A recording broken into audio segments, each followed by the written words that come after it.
everybody. Welcome back, and thank you for tuning in to another episode of Behind the Title. I'm your co-host, Jessica Mong, and I'm here with the fabulous Bobbie Grenier. I don't know about fabulous, but I'm here. Don't listen to her. She certainly is. And we have another great topic to chat with you about today, and that is closing room etiquette. Now, Bobbie, you've been doing closings and have been in the industry for many years now, and I am sure you have quite a few great stories of some no-nos during the closing. Definitely. I mean, I think we all do. And Jess and I promised you we're gonna keep it real. So we're gonna tell it like it is. And if this maybe hits a nerve with anybody, just all we ask is maybe you consider it, digest it, think about what we're saying, and hopefully you agree. If not, I'm sure you can take something from it.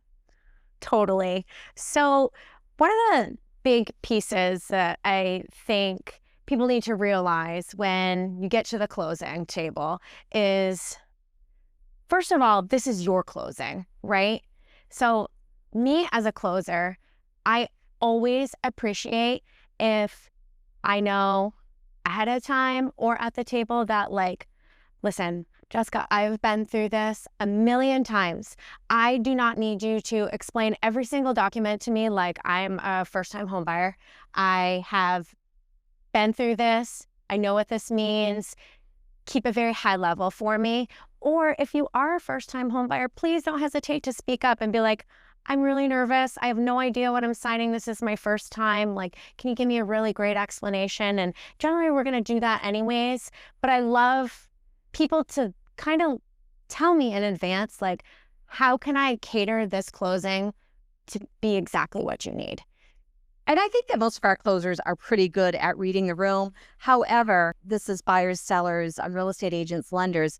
If you find your closing agent, your notary, or your closer hasn't read the room properly or correctly, just say, hey, this is John's first time buying a home, and we'll slow it down and stop for questions, because we all do this commonplace. So we really, like Jess said, we want to cater to the signer. We want to make sure that they understand. These are important documents. We want to make sure that they understand. So the first step, I guess, is just communication and what the signer is looking for the closing. But yeah, we have people that come in and do a lightning round. Yeah, I've already looked at the settlement statement. They're good. They've got all kinds of things to do that day. They want to sign their documents and get the heck out of Dodge. And that's fine too.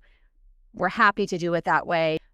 Communication, just letting us know, because it's your closing and we're just there to facilitate it and make it as comfortable and professional as possible. Absolutely. And also on the flip side of that, if you are working with a client or you are the client yourself and you know that you're a reader and you want a copy of all of this stuff prior, generally we can get that stuff to you within 24 hours of the closing. So you just have to let us know, because nobody wants to, unfortunately, show up and feel like they need to be rushed either at the closing table. We want to make sure that everybody's completely comfortable with whatever they are signing. And so if you know that you're going to need some extra time, it's always helpful to just ask us, can we just get the docs in advance? Or can you send me this certain document in advance so I have time to review? Again, this is your closing. You know yourself or your client best. So keeping those lines of communication open to whatever's going to meet them where they're at,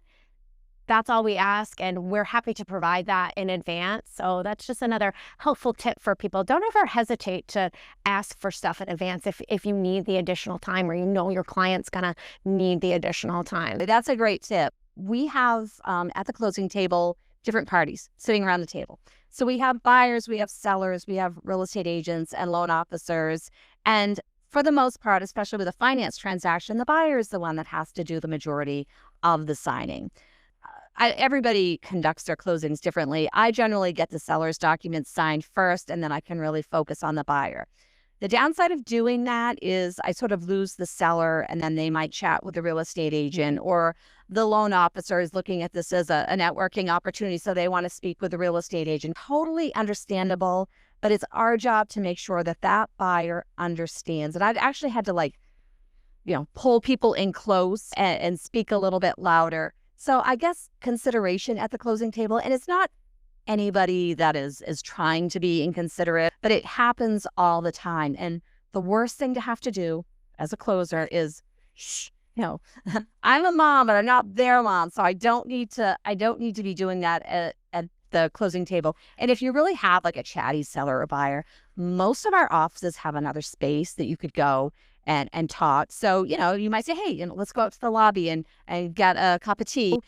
There are ways around it without it being any type of a problem. But that's one thing over the years that just continually happens, is that I feel bad if I can't give my buyer signer the closing that they deserve, because there's just a lot of chatter and activity around the closing table. I agree completely.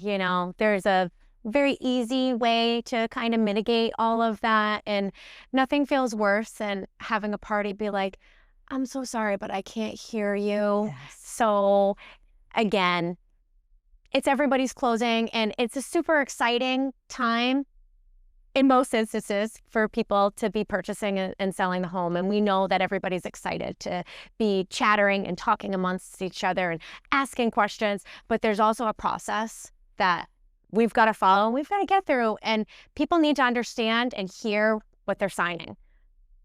Free act and deed. We ask people this all the time when we're talking to the sellers, and if there's a lot of chatter going on the other side. And we want to make sure that, again, everything is above the board and people are signing as their free act and will, and that we're not missing anything. Absolutely. And the last thing we want to do is have to call people back, because documents are missed. And we're all pretty adept at handling, sort of the commotion and the activity that goes on in the closing room.